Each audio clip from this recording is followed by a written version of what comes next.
Tere õhtust, head vaatajad! Eesti Televisioon kutsub teid taas kaasa elama suurele debatile ja järgmise tunni jooksul räägime siin stuudios julgeolekust. Tänases saates uurime, kuidas mõjutab USA rolli vähenemine NATOt ja kui valmis on Eesti droonide tõrjumiseks. Esimene stuudio alustab.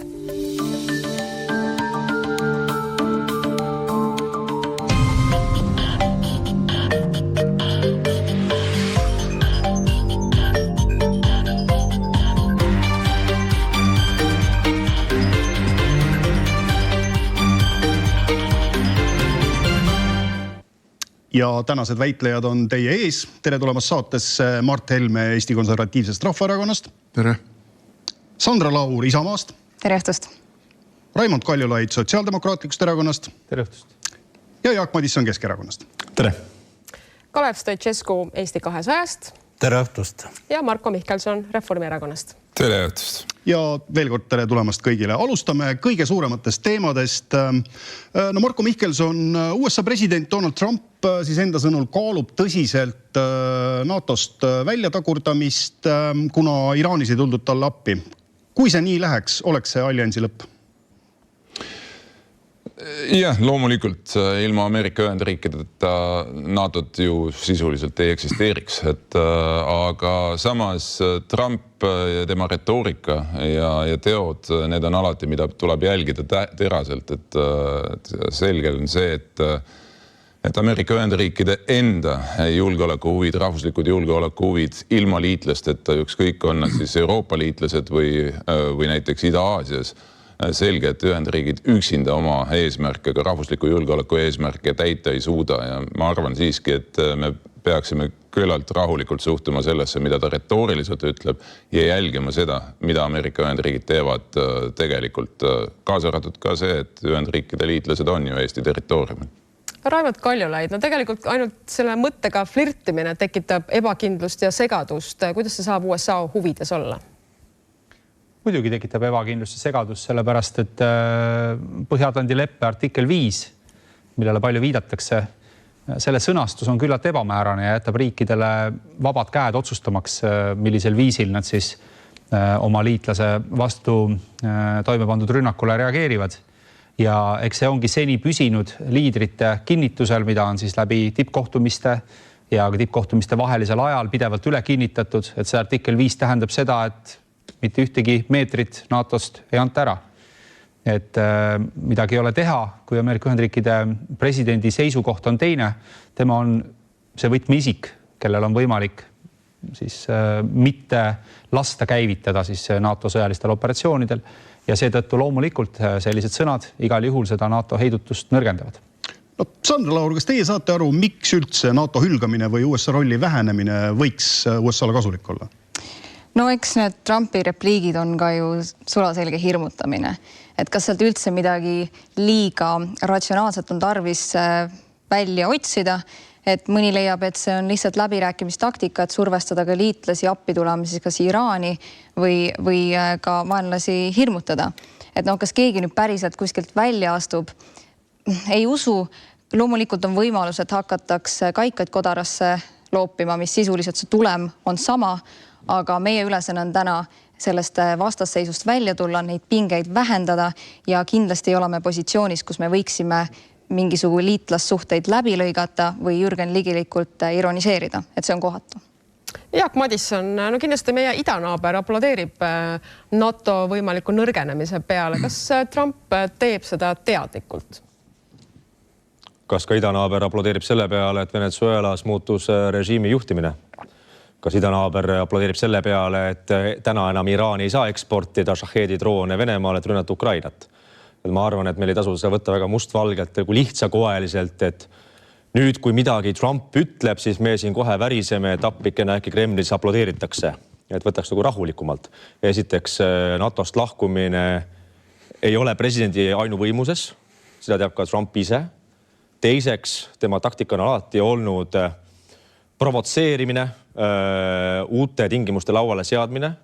Täna, kui me vaatame olukorda seda ajatelge, mida on USA teinud Trumpi juhtimisel, siis esiteks nad on nõrgestanud just nimelt seda Venemaa, Hiina, Iraani, Venezuela telge väga järsult ja tugevasti. kui me vaatame ressursside allikaid, siis Hormuzi väina sulgemisest tõesti, kes said kõige rohkem kannatada, olid muideks Lõuna-Korea ja Jaapan, aga Euroopa riigid eelkõige.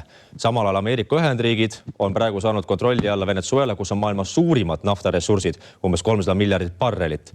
Et ma arvan, et meil ei tasuks hakata jalga väristama või nagu siin paanitsema igasuguse väljaütlemise peale, sest ilmselgelt Ameerika Ühendriikide eesmärk, mida on ka öeldud ametlikult Trumpi juhtimisel oma julgeolekustrateegiaga, on, et Euroopa lõpuks võtaks jalad kõhu alt välja ja hakkaks investeerima kaitsesse, et olla hea partner Ameerika Ühendriikidele. Alles sel aastal tänaseks on saavutanud kõik Euroopa Liidu NATO liikmesriigid 2% määra, mis lepiti kokku 12 aastat tagasi. Ja Euroopa on olnud vaieldamatult lubamatult aeglane. Kalev Stoicescu, tuleme ringiga tagasi. No NATO tööd saab ju pidurdada ka sealt välja astumata, lihtsalt raha kaudu või vägede arvu reguleerimise või vähendamise kaudu. Absoluutselt, selleks ei peagi USA välja astuma ja täiesti nõus, et president Trumpil ei ole sellist võimu nagu Putinil Venemaal, et riigis, kus parlament on nagu kummitempel, nii et nii lihtsalt see USA-s ei käiks, et Trump ainuisikuliselt otsustab lahkuda ja NATO tugevus ju seisneb liitlaste usaldusväärsus organisatsiooni vastu, nii nagu ka tema tõsiselt võetavuses vastaste silmis, et ja Venemaa poliitiline ja sõjaline eliit minu meelest tõmbab väga lihtsustatud võrdusmärgi USA presidendi ja NATO vahel. Ja vaatad täpselt, kes on USA president ja kuidas ta käitub. Ja kui USA president ütleb, nagu ta 2-3 päeva tagasi ütles, et NATO on pabertiiger ja liitlastel, Euroopa liitlastel pole mitte midagi, neil pole laevu ega midagi ja Putin ei peaks isegi kartma NATO-t, mis oli peaaegu üleskutse Putinile, et pane nüüd NATO proovile, siis see kindlasti omab üsna negatiivse mõju nagu alliansile. Ja. Mart Helme, mida selline areng, kui tõepoolest USA otsustab, et võiks vägesid Euroopas koomale tõmmata, tähendaks Eestile ja Balti riikidele? No me räägime siin väga kitsa nurga alt nagu Eestist vaadates. Tegelikult on Trump ju väga selgelt väljendanud, et tema eesmärk on praeguse maailmakorra ümberkujundamine. Ärme kasutame sõna lammutamine, kasutame sõna ümberkujundamine. Ja selle ümberkujundamise raames on ta öelnud ka, et NATO sellisel kujul Ameerika Ühendriike ei rahulda. Ja me peame ikkagi arvestama ka seda, et Ameerika Ühendriigid on maksnud lõviosa nendest kuludest, mis on seotud NATO-ga, eelkõige Ameerika vägede pidamisega Euroopas. Need on 10 miljardid. See ei ole selline mingisugune peenraha. Ja Trump, Hexet, Rubio on kõik öelnud, et me ei maksa enam seda raha. Kaitske ennast ise, ehitage üles oma kaitsevõime. Me ei jäta teid maha, aga te peate arvestama sellega, et me ei ole automaatselt teil nagu tagataskust võtta. Ja selles mõttes ma olen nõus kõigi nendega, kes ütlevad, et see on tema niisugune survestamise ja kauplemise positsioon ka samal ajal. Aga samas ärme unustame ka seda, et Ameerika Ühendriikidel on väga selged ambitsioonid lääne poolkera, see on siis Põhja-Ameerika ja Ladina-Ameerika muutmiseks Ameerika selliseks privilegeeritud huvide tsooniks. See hõlmab ka Kanadat ja Gröönimaad. Ja ameeriklastel on palju lihtsam Gröönimaa annekteerida ilma, et ta peaks NATO liitlased Taaniga sellepärast konflikti minema. Et me peame vaatama neid asju geopoliitiliselt palju mitmetasandilisemalt, mitte rääkima ainult sellest, et see meile kahjulik või nii ei tohi või Trump on lollakas. Trump ei ole lollakas. Trump ei ole üldse lollakas, tal on alati plaan. Ja see plaan ei ole kooskõlas meie plaani. Te püstitasite ise küsimuse, ise vastasite, et siin ei ole saates keegi seda väitnud. Ei, no lihtsalt umbes selline, et miks ta seda küll teeb? Kas ta siis aru ei saa, et see on Ameerika enda huvide vastane? Ei ole Ameerika huvide vastane. Ameerika huvide vastane ei ole, kui Euroopa on kaitsevõimeline ja Ameerika huvide vastane ei ole see, kui Ameerika kontrollib maailma teatud energiavarusid, eriti neid, mis on lääne poolkeral. Ja üks moment veel, ja see on väga oluline moment. Praegu on Trump võtnud ära Venemaalt juba 2 liitlast ja võtab kohe ära 3, see on Kuuba. Tegelikult on Trump Venemaad nõrgestanud. Tegelikult surub Trump Venemaad niisuguse keskmise, vaatamata tema geograafilisele suurusele, keskmise riigi staatusesse. Ja see on meie huvides. Hästi, aitäh. Raimond Kaljulaid, julgeolekupoliitikas ei saa samme tagasi võtta, aga kas liitlased oleks pidanud Trumpiga ühinema ja Iraani operatsioonis appi minema? no esiteks ma vaidleks vastu, et ei saa samme tagasi võtta, et on sageli võetud ja tehtud. Sa ei saavuta sama olukorda. Sama olukorda päris ei saavuta, aga me kas või selles samas Iraani kriisis ju ka Ühendkuningriigi positsioon alguses oli täiesti eitav Ühendkuningriigi baaside kasutamise osas Ameerika Ühendriikide relvajõudude poolt ja siis ikkagi neid lubati kasutada. Nüüd saab küll teha samme, aga võib-olla ütleme, milles osas ma nõustun meie saadikuga NATO juures, et see eurooplaste loosung, et pole meie sõda, et ma kahtlustan, et see võib bumerangina muidugi meile endale üks päev tagasi tulla, et samamoodi nii nagu Mart Helme rääkis, et võivad Ameerikas inimesed öelda, et see sõda seal Narva all, et pole ka meie sõda, mis te meist tahate. Et nii ta on. Muidugi, millega peab veel arvestama on see, et kui vaadata maailma ajalugu ja Ameerika Ühendriigid on viimase 100 aasta jooksul selles mänginud väga olulist rolli, korduvalt on vigu tehtud. Korduvalt on tehtud vigu, korduvalt on hinnatud olukorda valesti, et need asjad ei välista üksteist, et Trump tõepoolest, tal võib olla plaan, aga see plaan ja võib-olla ka tema lähikonna poolt antavad nõuanded ei ole alati igas olukorras kõige targemad ja võib-olla selles praeguses olukorras tõepoolest ma ei näe selles nagu midagi positiivset, et USA oma enda poolt üles ehitatud ja üle 70 aasta alal hoitud sõjalist liitu asub sellisel viisil lammutama. Mina ei näe, kus see võit võiks tulla Ameerika Ühendriikidele selle tegemisest. Aitäh. Marko Mihkelson, meeldib see meile või mitte, aga sellest on saanud meie sõda läbi hindade, läbi energiahindade, energiakriisi kaudu. Järsku oleks pidanud appi minema.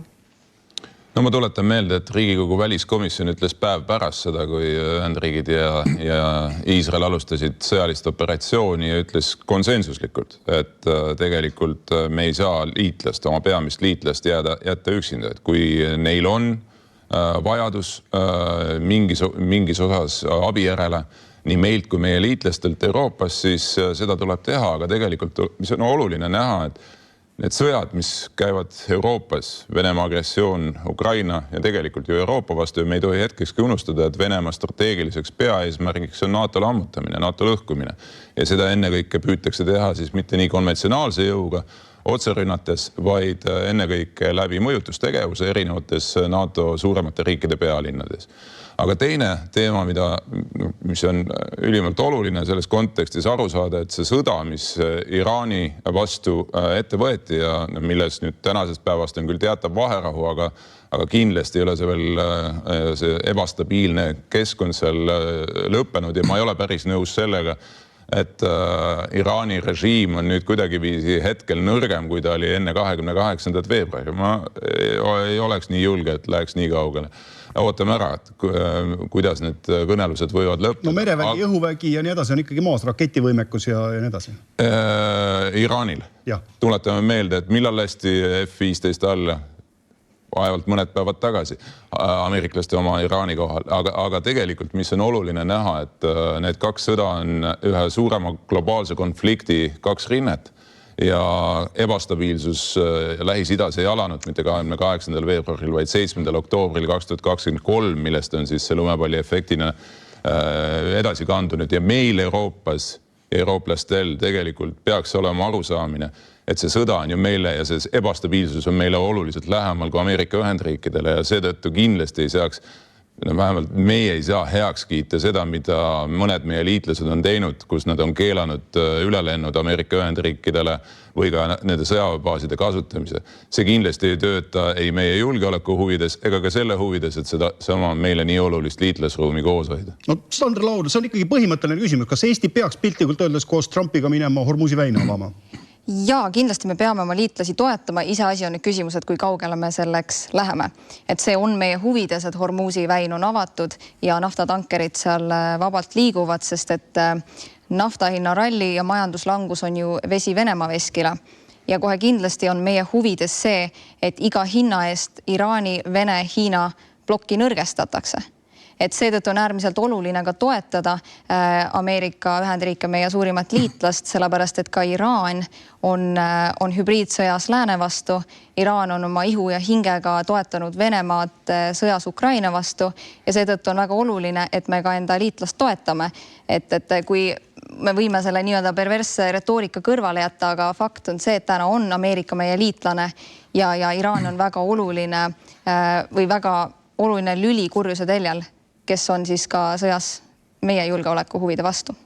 Mart Helme, kas Trumpil üldse on Iraanis plaan olemas, et me näeme siin, täna tulid teada selle kohta, et on relvarahu paariks nädalaks, eile lubati Iraan pommitada Kiviaega. No võib-olla sellepärast see vaherahu ongi, et eile lubati pommitada kildudeks. Et me peame vaatama nüüd jällegi siin natukene suuremat pilti ja see suurem pilt puudutab konkreetselt Venemaad ja Hiinat. Tegelikult Hiina on väga vaoshoitult Iraani toetanud ja on teinud seda kindlalt ühel põhjusel. Nimelt on edasi lükatud praegu Trumpi visiit Hiinasse ja hiinlased ja ameeriklased mõlemad on väga huvitatud omavaheliste pingete mahavõtmisest ja omavaheliste suhete klaarimisest nii, et mõlema majandused sellest maksimaalset tulu saaksid. Mõlema majandused on praegu saanud teatud tagasilööke nii Trumpi tollide kui ka ülemaailmse teatud ühesõnaga sellise kriisi tõttu ja mõlemad on huvitatud sellest, et sellest olukorrast tulla positiivsete plaanidega välja. Nüüd Venemaa on olnud tunduvalt häälekam ja ka materiaalselt tunduvalt rohkem Iraani toetanud, aga ka Venemaa on tegelikult hoidnud teatud punaseid jooni ületamast. Et ta ei ole läinud laus toetusega Iraanile appi ja sel samal põhjusel. Ta tahab saada kokkulepet selle sama Ukraina suhtes, aga Venemaa majandus vajab hädasti uusi investeeringuid ja uusi tehnoloogiaid. Ja seda saavad ameeriklased anda. Ja seda venelased tahavad samuti ameeriklastega kokku leppida. Aga selleks, et ameeriklastega kokku leppida, on vaja hoida teatud suhete tasandit nii, et asjad kokku ei jookseks. Jaak Madisson, kas Iraan on nüüd globaalselt tasalülitatud või on tegelikult tulemuseks see, et me saame hoopiski agressiivsema režiimi? Kas on? Et täna me siiski räägime sellest, et algavad reedel Pakistani vahendusel rahu läbirääkimised. Et ega ta lõplikult tasalülitatud ei ole. Loomulikult ta on nõrgestatud märkimisväärselt, aga lõplikult tasalülitatud ei ole. Ja on nagu väga keeruline näha, et Ameerika Ühendriigid jätaksid selle asja kuidagi nagu pool vinduma. Et eks see eesmärk on ju praegu tegelikult see, et see süsteem variseks iseenda raskuse all kokku. Mis on ka ilmselgelt, ütleme, mõistlik eesmärk. See on Iraani rahvale väga vajalik. Vabaneda nendest repressioonidest ja mõrvadest ja totalitarismist, eks ole, mis on olnud 50 aastat seal valitsemas. Aga täna öelda, et tänaseks on kokku kukkunud, ei ole. Et loomulikult ei ole. Et see võtab veel aega ja eks me seal peame keeldama, et Ameerika Ühendriigid surve lõpuks mõjub. Aga kui on küsimus see, et kas me peaksime minema siis Hormuzi väina avama, siis meie kurb lugu on selles, et meil pole erilist mereväe võimekuski, millega minna. Ja täna Üks asi muide on, see on miiniveeskamine ja miinitõrje. Mida paljud lääneriigid on alahinnanud viimastel aastal? Esiteks, mis puudutab seda appiminekut, on vaja ju konkreetset abipalvet ja küsimist. Seda pole olnud.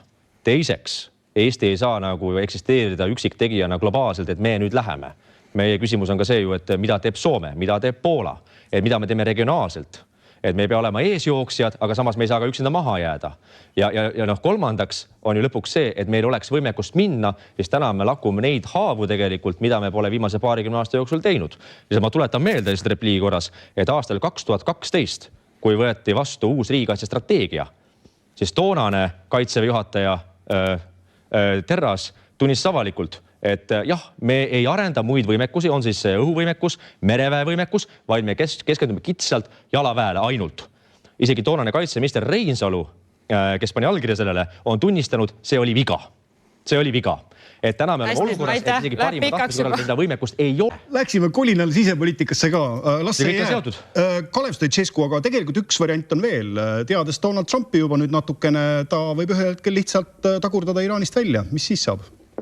No ta võib seda teha ja ega see, kui on 2-nädalane vaherahu, see ei tähenda, et see kestab 2 nädalat. Ta võib veel 2 nädalat anda ja pikendada, nii nagu ta on ka Putinile kogu aega juurde andnud, eks ole, seda me näinud.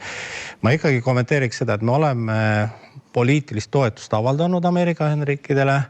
Jällegi sama küsimus, millega me saaksime praktiliselt toetada. Ega mul midagi eriti kohe esimese raksuga pähe ei tule, kui aus olla, aga meie poole ei ole ka reaalselt pöördutud.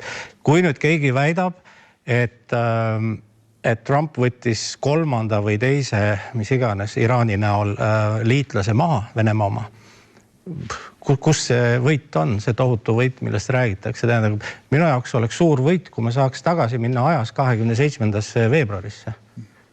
Kui me suudaks seda status quo antet enne operatsiooni taastada, kui Iraan ei kontrollinud Hormuzi väina, mida ta praegu teeb, see režiim jääb ju püsima seal, nagu näha on ja nii edasi, et kus see tohutu võit on, nii et selles mõttes jah, me püüame säilitada solidaarsust ja häid liitlassuhteid Ameerika Ühendriikidega, me peame olema realistlikud ka selles osas. Aitäh, võtame mõned repliigid ka veel, Sandra Laur. Ja no tegelikult on veel vara öelda, et milline see seis seal, milliseks see kujuneb, sellepärast et loomulikult mõlemad pooled ju toodavad enda propagandat ja küsimus ongi, et kelle propagandat me nüüd usume, et Ameerika Ühendriikide puhul vähemalt tõde tuleb ilmsiks varem või hiljem, aga Iraan võib meile 24/7 valetada. Et tegelikult neid vastuolulisi sõnumeid on täna väga palju. Ka Ameerikas endine CIA analüütik Larry Johnson on näiteks öelnud, et tegelikult see väide, et terve õhuvägi on Iraanis kõrvaldatud ja see on liialdatud. Ehk siis ilmselgelt on tegu ka mingil määral nägude võistlusega seal. Aga fakt on see, et Iraan on ohuks kogu tsiviliseeritud maailmale ja terrorit eksportiv riik. Ehk siis loomulikult see on meie huvides, et see kõrvaldataks. Aga kiirelt ütlen ka selle, et ma leian, et välispoliitikat ei tohiks panna sisepoliitika vankri ette. Et seda, mis me Euroopas ka näeme, et väga paljudele valitsustele on ka Donald Trump ebasümpaatne. Aga täna ei ole küsimus laual, et kas meile mingi president meeldib või mitte. Et ta on meie liitlane ja kui meile keegi ei meeldi, no see ei ole küsimus, et siis peaks kandideerima Ameerika kongressi. Ja, aitäh. Marko Mihkelson. Ja ma siiski võib-olla juhiks tähelepanu, et Iraani tegevus kindlasti ei ole päris nii, et tema selja taga ei oleks Hiinat, Põhja-Koread ega Venemaad ja ma usun, et ka see informatsioon, mis on avalikult teada, kui palju on Venemaa tegelikult aidanud Iraani nüüd viimaste nädalate jooksul sihitada oma lööke ka Ühendriikide sõjaliste objektide vastu ja mitte ainult taristuobjektide vastu laheriikides. Kindlasti on nad ka Iraani tõenäoliselt, suure tõenäosusega õpetanud ka droonisõda pidama. See, mida nad on õppinud, ehk siis venelased õppinud meie vastases sõjas siin Euroopas. Aga üks asi, me ise ka täna tegelikult peame ikkagi väga selgelt aru saama, et kus on ka meie julgeolekuse põhiküsimus ikkagi peidus. Et see on jätkuvalt Euroopas käivas massiivses sõjas. Venemaa ei ole muutunud oma strateegilise eesmärke nii Ukraina hävitamiseks kui ka NATO hävitamiseks ja seetõttu tegelikult koht, kus kohas meie Ameerika liitlased ei ole panustanud piisavalt palju selleks, et seda julgeolekukeskkonda siin parandada, on ikkagi küsimus, kuidas survestada Venemaad lõpetama oma agressioon Euroopas ja ma väidan, et enne kui ei ole Venemaa oma agressioonisõjas lüüa saanud, ei tule ka stabiilsust Lähis-Idas ega mitmes teises punktis maailmas. Ma võtan 2 lühikest repliiki veel ja siis meil tuleme kodule lähemale kõigepealt Raimond Kaljulaid. Ja võib-olla 2 lühikest märkust, et jah, nende meie Euroopa liitlased, kes neid ülelende ja baaside kasutust on keelanud, mõnes mõttes ma nagu ka mõistan neid, sellepärast et eks meid kõiki mõjutab see lähiajalugu. Nende jaoks on ju, või paljude selliste vanemate Euroopa riikide jaoks, nad kindlasti ei tahtnud korrata seda viga, mis omal ajal tehti Iraagiga seoses. Ma arvan, kindlasti Briti poliitikat see väga olulisel määral mõjutab, et omal ajal mindi Iraagi sõjaga kaasa. Seda üldiselt nagu ei peeta nagu mingiks eriliseks võiduks ja seetõttu selle Iraani intriigiga nagu kuidagi viisi kaasa minna ei soovitud. Eestil on täpselt teistsugune kogemus. Meie võitsime sellest, et me olime ameeriklastega Iraagis ja see tähendab palju asju, aga võib-olla nagu viimane asi on see, et kui sellist nagu täitsa välja suumida, korra mõelda, mis võiks olla veel üks suur järeldus selle viimase aja sündmustest, siis kui siin vahepeal Venemaa president Putin armastas väga palju rääkida sellest, et selline Ameerika Ühendriikide hegemoonia aeg on läbi ja nüüd me elame mitmepooluses maailmas ja et ei ole enam sellist asja, et üks riik teeb, mida tahab. Et kahjuks ma ei mäleta autorit, Foreign Affairsis oli selle kohta väga hea artikkel hiljuti, kus küsiti, et kus need ülejäänud poolused nüüd täpselt on. Et mida täpselt see ülejäänud maailm siis teha sai, kui Ameerika Ühendriigid lihtsalt läksid ja võtsid naaberriigi presidendi öösel voodist kaasa, viisid endale New Yorki ja andsid ta seal koos abikaasaga kohtu alla või mis tegi maailm, et peatada Ameerika Ühendriike Iraanis mitte midagi ei ole suudetud teha. Kui järgmisena võetakse ette Kuuba, siis ka täpselt samamoodi, et peale pressiteadete tegelikult ei suuda sellele Ameerikale nagu keegi midagi dikteerida. Et see on võib-olla selline huvitav järeldus, et tegelikult me ikkagi elame veel selgelt sellises nagu ühepooluses maailmas, et seda mitmepooluselist maailma, millest Putin on pikalt rääkinud, ei paista küll mitte kuskil olevat. Mart Helme lühidalt. Ja no liitlassuhted ei ole kunagi igavesed. Ajalugu näitab seda väga hästi.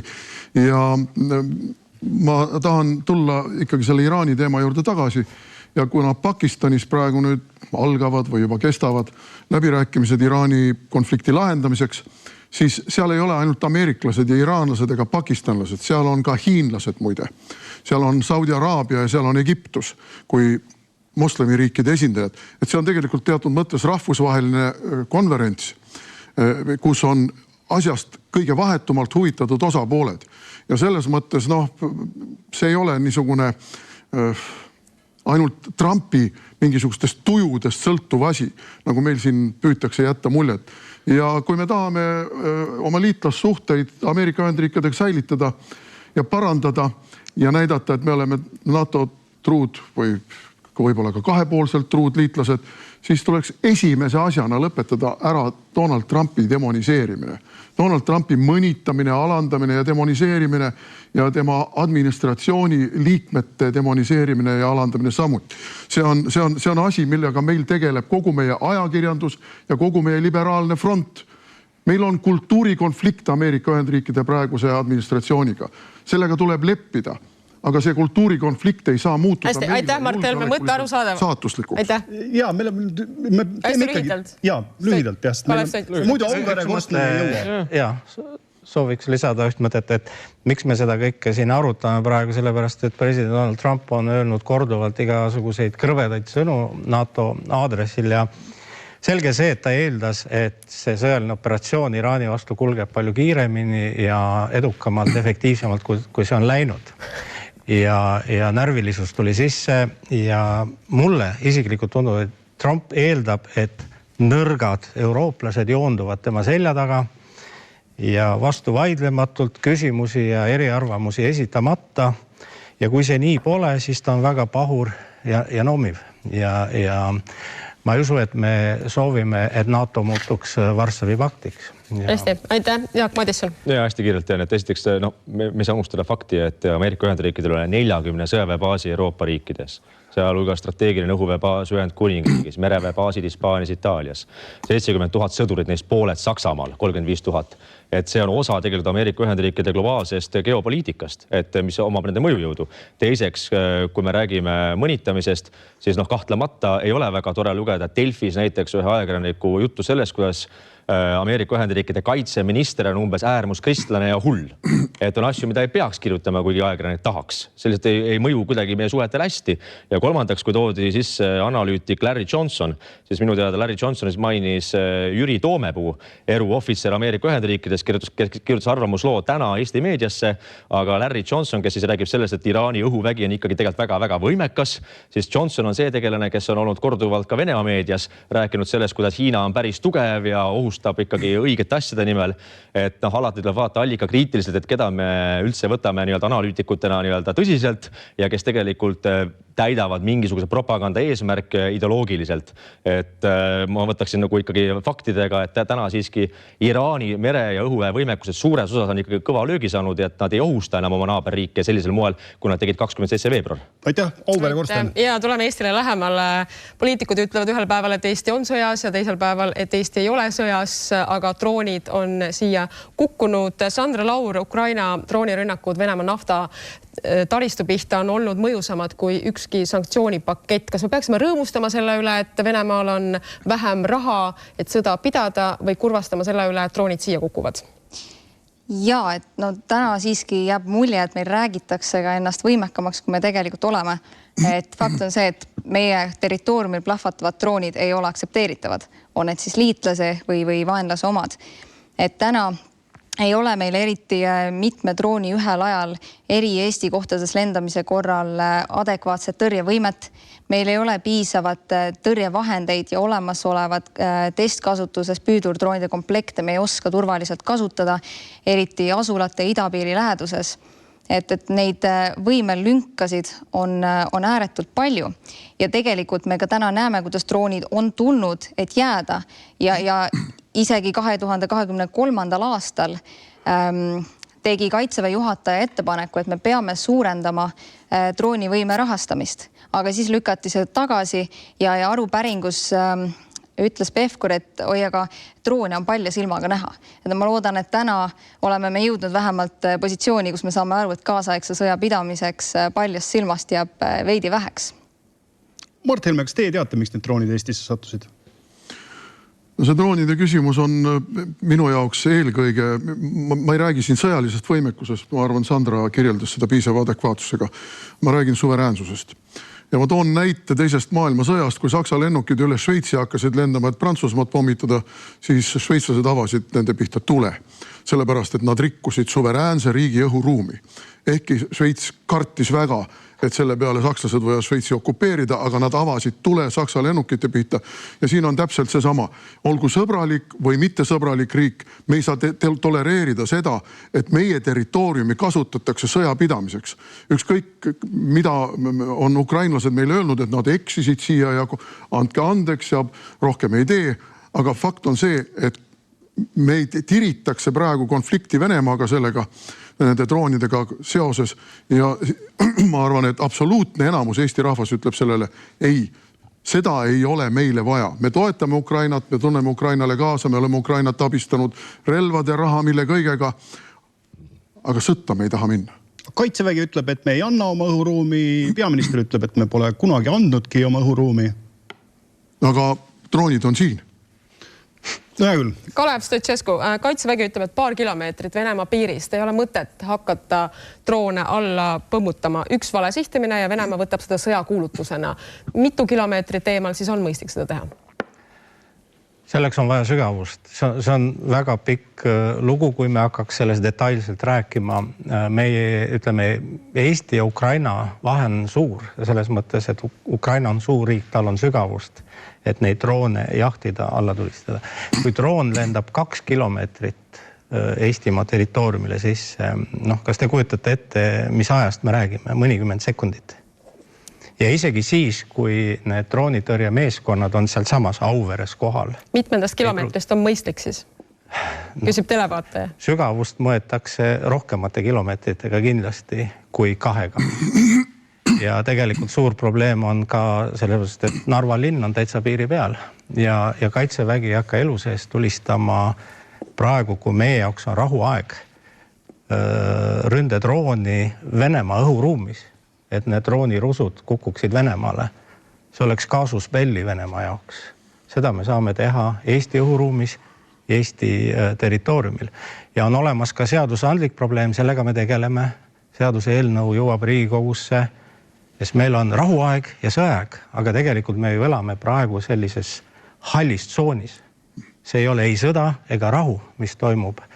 Ja sellepärast Kaitsevägi peaks tegelikult tegutsema sõjaaja reeglite järgi, et selliseid droone alla tulistada.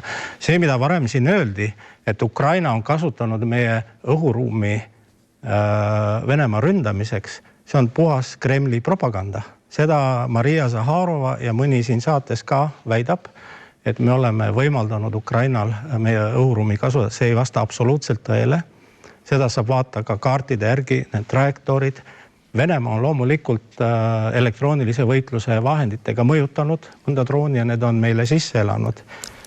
Ma vaatasin täna muideks internetist on selline portaal olemas nagu rahvaalgatus. Hästi kiiresti. Seal on mitu rahvaalgatust alustatud nagu nõuame Eesti õhuruumi sulgemist sõjalistele manöövritele. Nõuame Eesti ruumi sulgemist võõrriikide sõjalisteks operatsioonideks ja nii edasi ja nii edasi. Kahjuks ka meie enda kodanikud on langenud Venemaa propaganda küüsi. Ma pean andma vastu repliigi, Kremli kaart käis siin, Mart Helme. Ja ei ega liberaalidele midagi muud järele ei ole jäänud, kui ikka Kremli kaart kogu aeg. Aga küsimus on ju väga lihtne. Küsimus on selles, kas me oleme sõjas või me ei ole sõja. Ei saa olla poolrase. Ja kui me oleme sõjas, siis tuleb sõjaseisukord välja kuulutada. Kui me oleme rahus, siis tuleb kasutada diplomaatilisi võtteid, kutsuda välja Ukraina suursaadik, esitada talle noot, öelda, et lõpetage ära, me ei talu seda, me oleme sõbralikud riigid, me aitame teid, aga meie õhuruumi teie kasutada ei saa ja valige oma marsruudid niimoodi, et meie õhuruumi teie droonid ei saa. Selge. Repliik kasutne. Ei ole siin mingi, meil põhiseadus muide paneb kõik need asjad paragrahvide haaval paika. Aitäh, repliik kasutatud, ma küll ei saanud päris hästi aru, kellele me sõja pidime kuulutama, aga Mihkelson on nüüd oodanud tükka. Ma panen küsimuse ka, et Kaitseväe juhataja ütles Esimeses stuudios, et sõjaolukorras me kaotaks Auvere nii, ükskõik kui palju me ressurssi sinna paneks, mis tekitab küsimuse, kui hästi me suudame kaitsta oma strateegilisi objekte. Ma ütleks niiviisi, et meie lähtekoht on ikkagi see, et iga Eesti territooriumi meeter või sentimeeter peab olema kaitstud. Ükskõik kus kohas, mis piiril ta, mis suunas me ka ei vaata. Ja selles mõttes loomulikult Eesti on rahuajas. Selge, aga me peame aru saama seda, et meie vahetus läheduses käib sõda, mille eesmärk on lõhkuda ka see julgeoleku nii-öelda keskkond, mis on taganud Eestile iseseisvuse ja vabaduse ja stabiilsuse siin. Ja selle tõttu loomulikult selles algses küsimuses, et kas me peaksime olema tundma nii-öelda kaasa elama sellele, mida Ukraina teeb. Loomulikult. Ukraina võitleb oma allesjäämise eest, aga võitleb ka meie allesjäämise eest. Ja see, et ta on nii edukalt, eriti viimasel 2 kuul suutnud rünnata Venemaa energiataristut siin meie regioonis, aga ka mujal, see näitab tegelikult, et nende tehnoloogiline võimekus, ka nende drooniründevõimekus on kasvutrendis ja see annab lootuse, et selles sõjas on Ukrainal võimalik seda sõda enda kasuks pöörata. Nüüd teine asi see, et loomulikult ei ole Eesti ega ükski teine siinse piirkonna riik, on see siis Soome või Läti või Leedu, andnud luba õhuruumi kasutamiseks kolmandate riikide vastaseks tegevuseks. See on ühemõtteliselt ja me oleme ka seda kommunikeerinud loomulikult Ukraina kolleegidele, alles siin välisminister oli märtsikuu lõpus Kiievis, nendel teemadel räägiti. Loomulikult need droonid, mis Eesti õhuruumi on sattunud Venemaa elektroonilise vastutegevuse mõjul ja me peame aru saama, et kui sul on rünnakus mitmed 100 droonid liiguvad siis näiteks selle sama Ust-Luga sadama pihta, mis on vaevalt 30-40 kilomeetri kaugusel Eesti siis piiridest, on ilmselge, et sellised asjad võivad juhtuda, sest et kogu selle täiemahulise sõja ajal, kui me vaatame Rumeeniast Soomeni, ei ole ühtegi riiki, mis oleks jäänud nii-öelda puutumata eksinud või hulkuvatest droonidest, mis on liikunud nende õhuruumi. Aga üks väga oluline moment siin enne Sandra Laur nagu mainis, et justkui nagu mitte midagi ei oleks tehtud. Et nii nagu meie liitlased, kui vaatame kas või Lähis-Idas, kui nõrgalt on tegelikult suudetud seal droonide vastu valmis olla, kaasa arvatud kõige võimsam liitlane Ameerika Ühendriigid, see Eesti on praegu nii hangetes kui ka juba sisseostudes kulutamas umbes 400 miljonit siis eurot selleks, et nii seire kui tõrjevõimekus, just nii-öelda droonivastane seire tõrjevõimekus mitte ainult hankida, vaid ka tegelikult me näeme, et Ida-Virumaal on meil umbes 70-80% ulatuses. See on väga oluline. Ei, see on oluline. See on oluline, aga läheb väga pikaks, teised tahavad sõna saada. Ei saa. Meil on ring lõpuni, meil on arvamused laual veel kuulmata. Ja Raimond Kaljulaid, kui hea ülevaade meil on sellest nendest droonidest, mis Eesti poole lendavad ja siia õhuruumi võivad jõuda? Meil on küllalt hea ülevaade neist. Tegelikult, et võib-olla ma nagu hästi natukene jahutaks seda debatti, et punkt 1, mis puudutab droonikaitset, siis millisel NATO riigil täna on hea lahendus droonikaitseks rahuajal ja ka sõja ajal? Ma arvan, et ei ole sellist NATO riiki. Et täpselt nagu Marko osundas, et ka Soome territooriumile need droonid on jõudnud ja ka Soome ei ole neid alla tulistanud. Selle kallal tehakse tööd, selles osas on ka algatusi. Me just sel nädalal kohtusime näiteks Eesti kaitsetööstuse esindajatega, kes on välja arendamas ühte võimalikku sellist mudelit. Ei ole loomulikult garantiid, et täitevvõim just nüüd selle kasuks otsustab, aga sellega tegelevad Eesti kõige targemad, kõige võimekamad ettevõtted, sellega tegeleb Kaitsevägi ja me lahendame selle ülesande, et see saab lahendatud. Selles pole vähimatki kahtlust. Mis aastaks see lahendatud saab? Kui ma korra lõpetan osa mõtte, et siin oli ka torge, et justkui pole piisavalt selleks raha eraldatud. Et seda ma arvan, et ei saa nagu tõsiselt väita, sest et Eesti on oma riigikaitsekulutused tõstnud üle 5% SKT-st. See on rohkem kui peaaegu kõigi teine NATO-s. Raha taha kindlasti need asjad Eestis jäänud ei ole. Nii, ma tahan ühe see veel öelda, et mida me peame vältima, on see, et kui juhtub mingi sündmus, ma ei tea, on see siis need kaabliintsidendid Läänemeres või need praegu need drooniintsidendid, mis on siis seotud Ust-Luga ründamisega. Et siis nagu poliitikud lendavad õhku ja hakkavad kaitseväelt nõudma pealkirjade alusel mingeid tegevusi kiireloomuliselt, mõistmata, et Eesti kaitseväe ikkagi põhiülesanne on hoida ära Venemaa selline suur mastaapne rünnak, mis ohustaks meie iseseisvust. Et see on ka nagu väga tähtis, et meil kaitseplaneerimises siiski on teatud kord ja seda korda ei tohiks mõjutada nüüd päris iga sündmus, mis lihtsalt juhtub ja mis võib-olla on pigem juhus. Ma lihtsalt klaarin ära, aga kohe lähen Jaak Madissoni küsimuse juurde ühe fakti, kuna kaitseväe juhataja on kirjutamas ümber oma sõjaväelist nõusolekut ja jalaväe lahingmasinate suur ost 600 miljonit suures osas läheb ka droonitõrjesse, nii et see on lihtsalt faktitäpsus, aga Jaak Madisson, 2 kilomeetrit Eesti piiri sisemuses, no ei ole mõistlik põmmutada. Ja kuna täpselt minu silme ees on kell, siis mul on hea näha, et kui palju keegi kõneaega saab, seega 3 minutit on olnud praegu maksimum.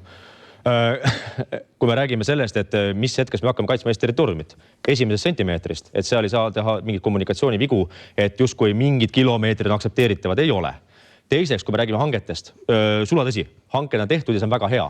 Probleem, ma täna hommikul rääkisin ühe endise kaitseväe juhatajaga, endise Kaitseliidu ülemaga, et saada nende nägemust olukorras, nende hinnangut, et kuna me siin poliitikutena võime ju heietada ja rääkida oma seisukohti, aga lõpuks meil on vaja teada fakti teadmisi, et mis on hea, mis on halb. Siis tänane probleem on selles, et kui käib 5. sõja-aasta Ukrainas, siis oma hangetega me oleme rahuaja perioodis. Et loomulikult vältida korruptsiooni, kõiki võimalikke riske, mis on okei, aga meil on kiire. Kui me räägime droonitõrjevõimekusest, siis suurim praegu viga, mis on tehtud, on just kommunikatsioon. Ei saa anda avalikkusele sõnumit, et sisenes umbes 10 drooni, nagu oli möödunud nädalal Tartumaal. Umbes 10 drooni. Kas oli 9, oli 11 või 12? Et kui meil on see võimekus, seirevõimekus olemas, meil peab olema teada täpne arv, kus nad sisenesid ja kuhu kadusid ülejäänud 9, kui üks maandus maha. Ehk et, ja kui me räägimegi siis öelda, kas nad sisenevad Venemaalt, tulevad mujalt, siis siin peab olema ühemõtteline sõnum olema Eesti avalikkusele ja ka meie liitlastele NATO-s, et Eesti peab tagama võimekuse neutraliseerida igasugune õhuobjekt, mis ei peaks Eesti õhuruumis olema. Vahet ei ole, kus ta siseneb, kas Soome lahelt, Venemaalt või kaugelt Ukrainast läbi Läti õhuruumi. Vahet ei ole. Aga kui me räägime alla laskmisest, no siis lihtsalt Jaak, me ikka 3 minutit korraga sõna ei anna kellegile. 10 sekundit. Lihtne on öelda, et me laseme piuh-pauh kohe alla. Meil peab see võimekus olemas olema, et lasta alla vajadusel. Aga isegi Ukraina näitel me ei saa neid lasta alla näiteks elumajade kohal, kuna kui droon tuleb 200 meetri kõrguselt, siis tõenäoliselt iga asi, mis me õhku laseme, tuleb ka alla. Küsimuse, kuhu ta maandub ja mis on kaasnev kahju või oht sellega. Sandra Laur, no mis lüngad või millised lüngad meil on droonikaitses? Ja kiirelt, härra Mihkelson sai siin ilmselt valesti aru, et ma ei olnud midagi ei ole tehtud, vaid suund on õige, aga tempo on liiga aeglane. Kui isegi 12 aastaga ei ole välja ehitatud idapiiri, siis ma ei leia, et see on kindlates kätes Eesti. Sisepoliitikasse läheme. Nüüd raha me võime tõepoolest suunata kolossaalseid summasid, aga meil on tarvis läbipaistvust ja meil on tarvis kindlust, et see raha ka päriselt võimekuseks konverteerub. Nüüd droonidega seoses, et kui me ütleme välja, et me neid nüüd alla ei tulista, kui nad on piiri lähedal, sest et nüüd me eskaleerime, siis tegelikult saadab see väga veidra signaali kõigepealt Venemaale, aga teiseks ka Narvas elavatele inimestele, et me justkui appi teile ei tule, sellepärast, et muidu me pahandame välja venelased, et nii ei saa. Et lisaks on ka institutsionaalne segadus, et kes siis vastutab, kui me nüüd tõepoolest selle drooni alla tulistame ja see teeb varalist kahju või see vigastab inimest, et kes vastutab. Kui see on sõjaline oht, siis on see ilmselt kaitseväe vastutusala. Kui see on avaliku korra oht, et kas siis politsei, kui see on tehniline oht, et siis ilmselt loogiline oleks, et erasektor. Et täna kriisid ei ole ka ainult sõjalised või ainult tsiviilsed, et meil on vaja süsteemset koostööd ja mitte ainult projektipõhist lähenemist. Hästi, Kalev Stoicescu, otsus lasta või mitte lasta tuleb teha sekundite, minutite jooksul. Mille alusel see otsus ikkagi tehakse, kui me lähtume sellest, et on rahuaeg, kas me üldse laseme alla või me tunnistame, et me tegelikult ei hakkagi need alla laskma, lihtsalt jälgime? Vastutav isik teeb selle, on see õhuväe ülem või kelle on see delegeeritud lõpuks, sõltuvad olukorrast, eks ole, kui me räägime ründedroonidest, sõjadroonidest, siis nendega tegeleb kaitsevägi. See tehakse kiirelt. Me oleme neid olukordi arutanud, läbi mänginud, me oleme korduvalt riigikaitsekomisjonis kõiki aspekte alates seirest kuni tõrjeni välja ja Sandra kahetsusväärselt mulle tundub, et natuke vananenud informatsiooni olete saanud, aga ma kutsun teid isiklikult riigikaitsekomisjoni arutelule, kui me räägime droonitõrjest järgmine kord koos kaitsejuhataja ministriga, saate adekvaatsema informatsiooni, mis tegelikult praegu toimub. Üsna kiired ja olulised sammud on, mida me teeme ja raha läheb kõvasti peale sadades miljonites. Ma usun, et see pilt, see ei muutu niimoodi nipsust, aga järgmiseks aastaks on meie drooniseire ja tõrjevõime palju-palju parem, kui ta praegu on. Selge. Marko Mihkelson, saame me kindlad olla? Üks hetk, tähendab Auvere puhul kaitsevägi oli väljas. Kui see oleks edasi lennanud, see oleks maha võetud, ma arvan, see droon. Ja vastuselt on ikkagi küsimus, et kui see meie poolt lastud asi maandub Vene piiril, et kes siis vastutab. Marko, kuidas me saame kindlad olla, et Venemaa ise ei sokuta meile selle droonipilve varjus siia midagi? Venemaa puhul me ei saa mitte milleski kindlad olla ja arvestades, et Venemaa peab sõda veel kord ja ta ei ole oma agressiivseid strateegilisi eesmärke muutnud, siis loomulikult me näeme, et kuidas ta kasutab praegu oma propagandas. Me oleme viimastel päevadel ju kuulnud nii Zaharova, Peskovi kui teiste käest, et kui Eesti peaks lubama oma õhuruumi kasutada nende vastasteks rünnakuteks, siis tulevad adekvaatsed vastumeetmed. Ja ametlikult ei ole nad oma protesti avaldanud, aga selge on see, et me oleme pidevas inforündes ja selles suhtes kindlasti meie peame säilitama selgelt siin kindlalt rahu ja tegutsema just nimelt selles võtmes, et need võimekused, mida me pidevalt arendame nii õhukaitse kui drooniseire ja droonitõrje vallas, oleks tagatud nii meie õigusruumis. Me hea meel tõdeda, et siin märtsi lõpus Riigikantselei saatis kooskõlastusringile väga olulise eelnõu, mis just käsitleb ka seda, et kuidas nii rahuaja tingimustes erinevad siis ametkonnad, on see siis Kaitsevägi või Politsei- Piirivalveamet, saavad õiguse palju paindlikumalt tegutseda siis droonitõrjes. See on üks asi. Teine asi kindlasti väga oluline, et siin praegu peaaegu ei lähe mööda päevagi, kui toimuvad erinevate süsteemide testimised.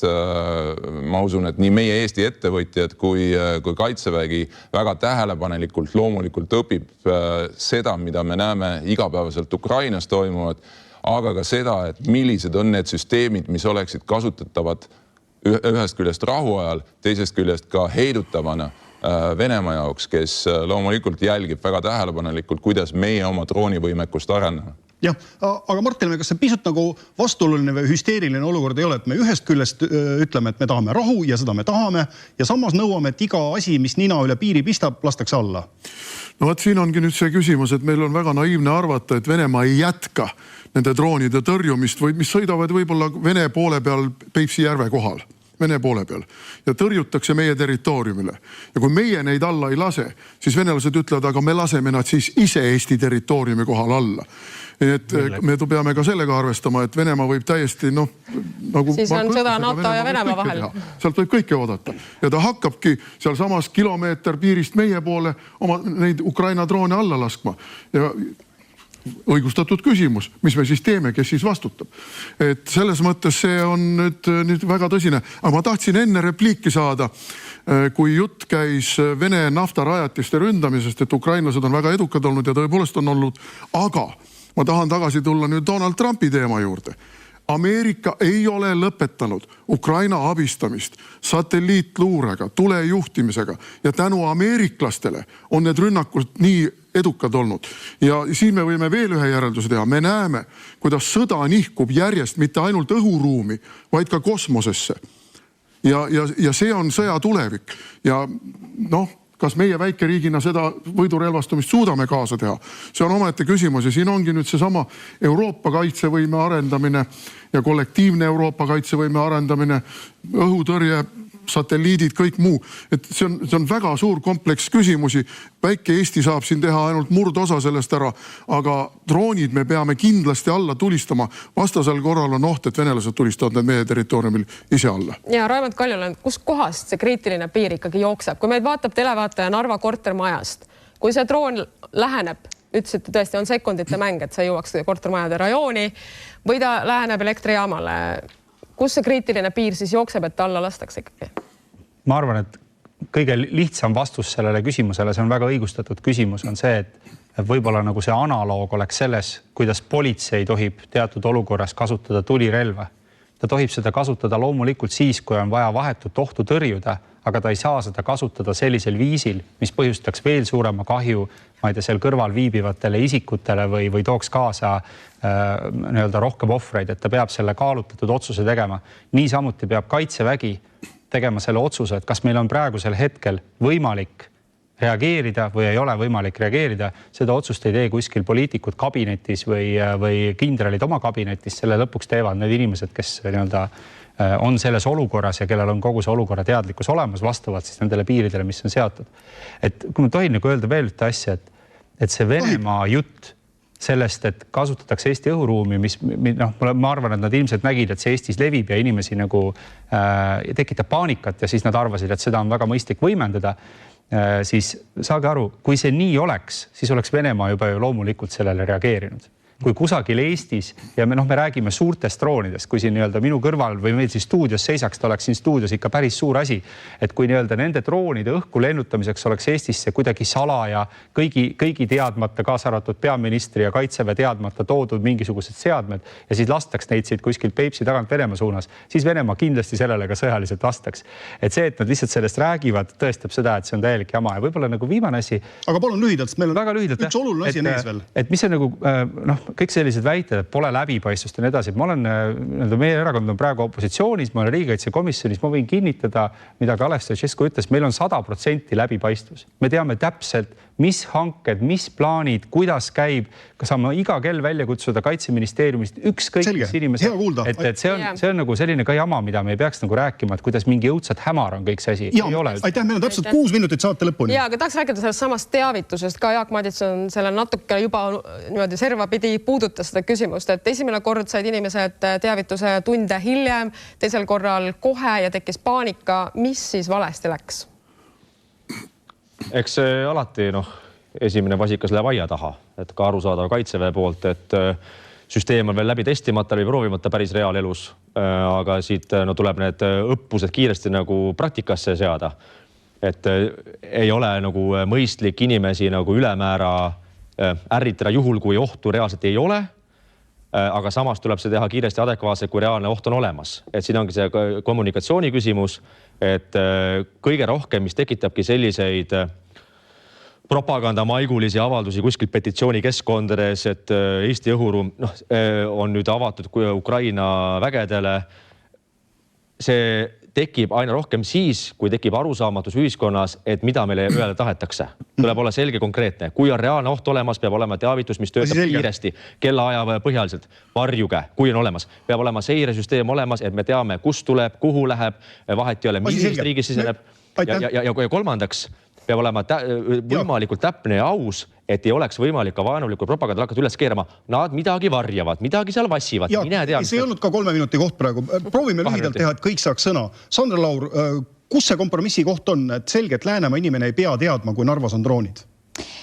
Ja kommunikatsioon peab olema selge. Avalikkus vajab kindlust ja läbipaistvust. Et tänane kriisikommunikatsioon tõepoolest võtab nõutuks ja seda tehakse sellise katse-eksituse meetodil.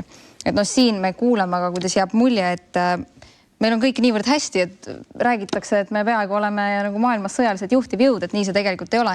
Et asjakohane kriitika on kindlasti vajalik täna. Kalev Stoicescu, kuidas need teavitusjuhtumid ikkagi niivõrd läbi kukkusid? Nad ei kukkunud läbi, ütleme, seal on kahtlused, on SMS-teavitus ja siis on läbi Ole valmis äppi ja Ole valmis äppi puhul tuleb inimesel endal valida vastav setting. Kas sa tahad teavitust saada ainult siis, kui see oht puudutab sinu kodukohta või sinu asukohta või oled huvitatud kõikidest teavitustest, mis Eestit tervikuna puudutavad. Ja kui mingi droon lendas, ütleme jälle sisse niimoodi, et ta võis sattuda ka Raplamaale või Harjumaale, siis Kaitsevägi oli kohustatud hoiatama inimesi. Isegi kui tõenäosus, et inimene saab piltlikult, Kohila inimestes kuskil Kohilas pihta, on 0,70%. Ikka tuleb hoiatada. Just. Ja nii see paraku on. Aga siin pilt on palju laiem. Me oleme keskendunud ainult nendele üksikutele droonidele ja rahuajale ja nendele juhtumitele siin, aga me räägime tegelikult mitte ainult drooni, vaid ka õhukaitsest ja õhutõrjest ja mis puudutab ka rakette ja kõike muud. Selge, aga valmistume riigiga, et ma tahan lihtsalt öelda seda, et see on väikene osa tegelikult sellest mitmekihilisest õhukaitsest, mida me üles ehitame Eestis. Ja, meil on lihtsalt aega on piiratud ja teemad on palju ja põnevad. Raimond Kaljulaid, kas see SMS-teavitus üldse toimib? Muidugi toimib ja loomulikult me õpime seda paremini kasutama. Meil on siin nagu pudru ja kapsad, et Jaak teeb, ka mina olin kriitiline nagu selle kommunikatsiooni osas, mis oli võib-olla järgneval pressikonverentsil, mis oli tõesti ebakindel. Ka sellest kindlasti õpitakse, tehakse järgmine kord paremini. Aga ma ei saa aru, millest inimesed, kes ei saa aru ei saa. Kui sa saad SMS-i Kaitseväelt, et sinu piirkonnas lendab ringi droon ja kui sa seda drooni näed, siis varju kuhugi. Siis vaata, kui sa näed drooni, varju kuhugi. Mis jäi arusaamatuks sellest teavitusest? Ja samamoodi Kaitsevägi on seda öelnud, et kui on otsene oht, et see nüüd kuhugi kohe nüüd maandub, siis nad ütlevad sulle, et nüüd varju, sellepärast, et me ei tea, kuhu see kukub ja siis sa pead varjuma. Mis selles osas arusaamatud on? Et mulle tundub ka, et see nagu selline, me oleme kuidagi mingisse sellisesse nagu huvitavasse ajastusse sisenenud, kus nagu ainult asi, mida osatakse teha, on vinguda kaasa arvatud meie Kaitseväe üle. Kuidas nad midagi ei suuda. Minu meelest need SMS-id olid väga selged, mina sain need öösel kätte, sain täpselt aru, mida mulle öeldi. Ei näinud varjumas, mulle öeldi, et kui ma näen drooni, ma ei näinud drooni, läksin magama. Et nii see ongi, eks ole, et mida see Kaitsevägi oleks veel siis rohkem saanud teha, mis ta oleks pidanud mulle saatma siis? Ja Marko Mihkelson, kuidas seda teavitust korraldada nii, et ikkagi ei tekiks seda paanikat? No ma arvan, et eks me kõik õpi ja tegelikult Eesti tegi ikkagi päris hästi esimese katsetuse, loomulikult täiesti uus olukord, esimest korda peale teist maailmasõda meil midagi lendas, nõudis justkui siis reaktsiooni, et inimesed võiksid varjuda, kui siis see oht võib neile läheneda. Aga ma olen täiesti veendunud ja tean väga hästi, et Kaitsevägi ja ka teised asutused, nii Politsei- ja Piirivalveamet kui kõik teised, teevad igapäevaselt selle nimel, õpivad nendest vigadest, mis tekkisid ja vaatame, mis Soomes. Soomes teavitus puudusi üldse. Seal on väga suur debatt selles osas, et miks Eestis on nii kaugele juba jõud elanikkonna kaitse teemadel ja Soomes seda ei tee. Aitäh, Marko Mihkelson ja Mart Helme, lõpetame lustakalt, et saite siis ka SMS-i ja veetsite unetu öö või? Mina ei saanud SMS-i, aga ma pean tunnistama, et ma olin see õnnetu minister, kelle ajal see SMS-i süsteemi väljatöötamine algas. Ja me põrkasime kohe kokku sellega, et see on palju keerulisem, kui see pealtnäha paistab. Saatan on ikka detailides ja siin tekkiski küsimus, et kas terve Eesti peab saama korraga või ainult teatud piirkonnad, kuidas linnalistes piirkondades, kuidas maapiirkondades, kes peab tegelikult tegelema sellega, kas Päästeamet või Politsei- ja Piirivalveamet või Kaitsevägi, et see oli täiesti algusjärgus ja tegelikult mingil määral mõttetalgute järgus ja minu ministriaeg sai otsa ja sinna paika see kõik jäi. Ja ma pean tõdema, et seda ei ole piisava süstemaatilisusega edasi arendatud. Aga idee tuli siis SMS-iga kogu elanikkonda teavitada. Ja me peaksime praegu ikkagi olema jõudnud sinnamaale, et me selles SMS-is ka, kui me tsoneerime selle ära, et see on ainult Ida-Virumaal või kuskil Võrumaal, et siis me näitame ka inimestele ära, kui te olete maal, minge keldrisse, kui te olete linnas, minge lähemasse varjumispaika, mis asub aadressil see ja see. Et see ei ole mingi raketiteadus ja tegelikult sellega tuleks nüüd lõpuni jõuda. Väga hea. Selline punkt tänasele saatele. Aitäh kõikidele. Ja maailmas on ärevad ajad, aga siiski rahulikku õhtut teile.